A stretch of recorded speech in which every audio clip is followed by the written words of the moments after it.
Hey guys, Joe here, doing another feature today, and today we are taking a look at a gun safe. This one is from North American Arms. As you can see, they say own it, respect it, secure it, you got to lock it up. That's a really cool thing, and when Daniel said, hey, do you want to check this out? I'm like, well, I don't really review individual products like a gun safe here on the channel. I'm willing to take a look at it if you want me to. By the way, if you want one of these Liberty Arms, Google them, Harrisonburg, Virginia, and check them out. He said, no, you should definitely check it out. I think you'll be surprised. Well, when I opened it up, lo and behold, it's not just a gun lock. It's not just a gun safe. It also comes with a pretty nice little pocket pistol. Okay, I'm stretching that term a little bit, but it does come with a pretty cool little gun. And we'll be taking a look at that. Obviously, the intro is a little bit of goof. It comes in the gun safe, and it has one of these. They are very serious about securing it because this is not the kind of gun that you can actually put a standard gun lock onto. The only thing you could do is probably get one that locks it and keeps the hammer from coming back. So, in their defense of that, they go ahead and give you this guy, which is a keyed gun safe with their branding on it. It's not like a super high-end material, but it does have some places like here. You can mount it down to a wood bench. You can put it through a steel bench, mount it on your wall, put it on your wall like that, and you can have access to it, although it doesn't secure the gun in any way, so it would just fall out when you open it. But hey, you know what? These are teething issues. But it's not what you're here to see today. Today you're here to see the North American Arms. Let's see, what's this one called today? The let's see if it has a name on the box. I apologize. I told Daniel to grab me 3 of these at random and let me see them. And this is called the NAAMMT-M Mini Master Magnum. Mini Master Magnum. Yes, this little itty bitty guy is chambered in 22 Magnum, which is a hot little round. It's a 22 on steroids, and it is a cookable round.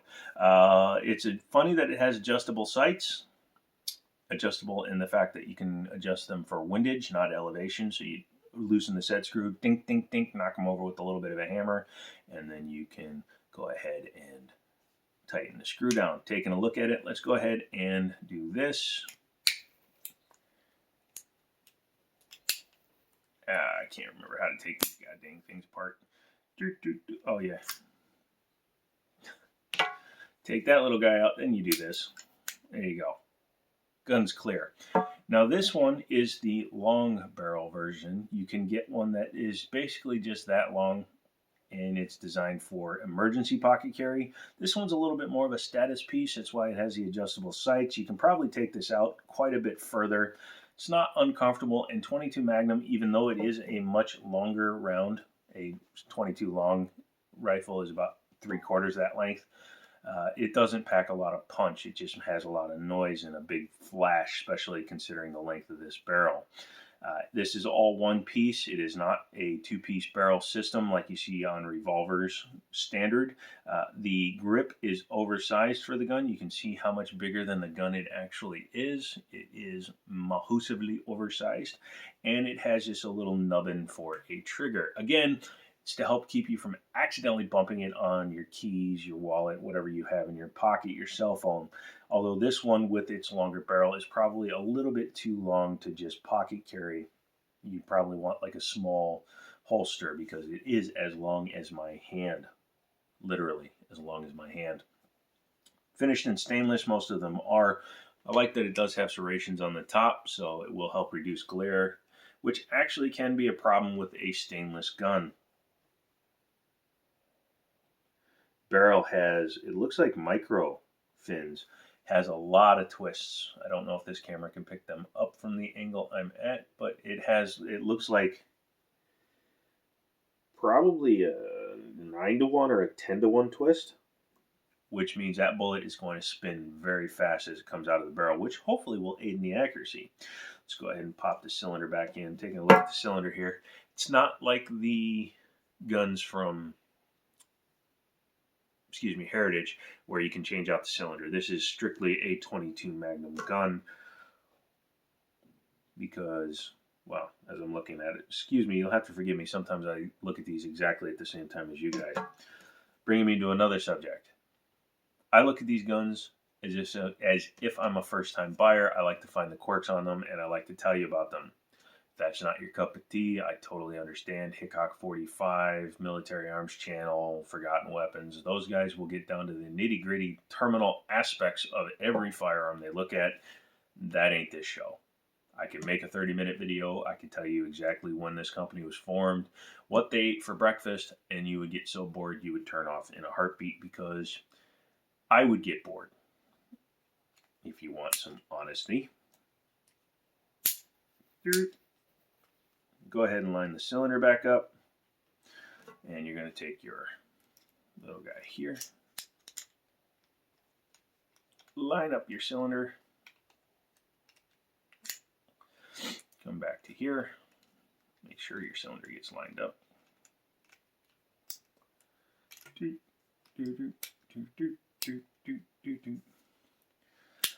Now, you really shouldn't dry fire a rimfire cartridge, so I'm not going to, but I'm going to show you how small the nubbin is for pulling the trigger. That's it.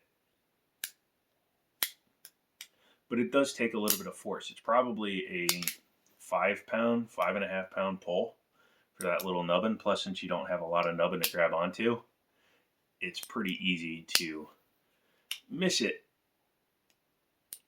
But it's not overly easy to drop the hammer. Sorry, it was at a quarter cock. Obviously, this is single action only, so every time you want to fire it, you do have to pull the hammer back. These are pretty interesting. They're in the $250 to $300 range, depending on which model you get. I need to pick one up and take one out to the range with Daniel, which is something we are going to try to do more in 2022. 2020, 2021, supply chain for ammunition became so horrendous that we were unable to get anything, and the ammo we did have, we were kind of keeping because I didn't have a ton. I've got a few hundred rounds of most ammos. That sounds like I'm hoarding. I'm not. A lot of the old timers that would come into the store to pick up 4 or 5 more boxes say, I'm down to my last 12,000 rounds of 9. So yeah, we're going to start going out a little bit more, shooting a little bit more. I've got to take my Kimber Arctic out and shoot it. I haven't done a video on that. I'll do a video on that as well. But I need to take that out and put some rounds through that, as well as just get back out and shoot some more, because we would go over to my buddy's or his buddy's range or land and shoot at a target, but we can't go out and shoot 300, 400, 500 rounds at his house. Well, we could, but it's boring. So we're going to go back to the range and do some shooting this year. So keep an eye out for that. We'll be doing that. Liberty Arms, they carry these all the time. They're fun little guns. I would get the short barrel version if you want to actually consider carrying it. This is more of a fun piece, a shooting piece, as well as just a talking piece, because people come in and they go, oh, wow, that's so cool. And it really is. So come back for the next one. Become a member. You would have seen this ad-free 2 weeks in advance. Got one more that we batch filmed, and you can see that too if you become a member of the channel. Otherwise, they go public once a week or so, unless something cool comes out. So I'm out of here. Check it out. Let me know what you guys think. If you own one, let me know how reliable they are, and come back for the next one. And as always, me and this little itty bitty guy will talk to you later.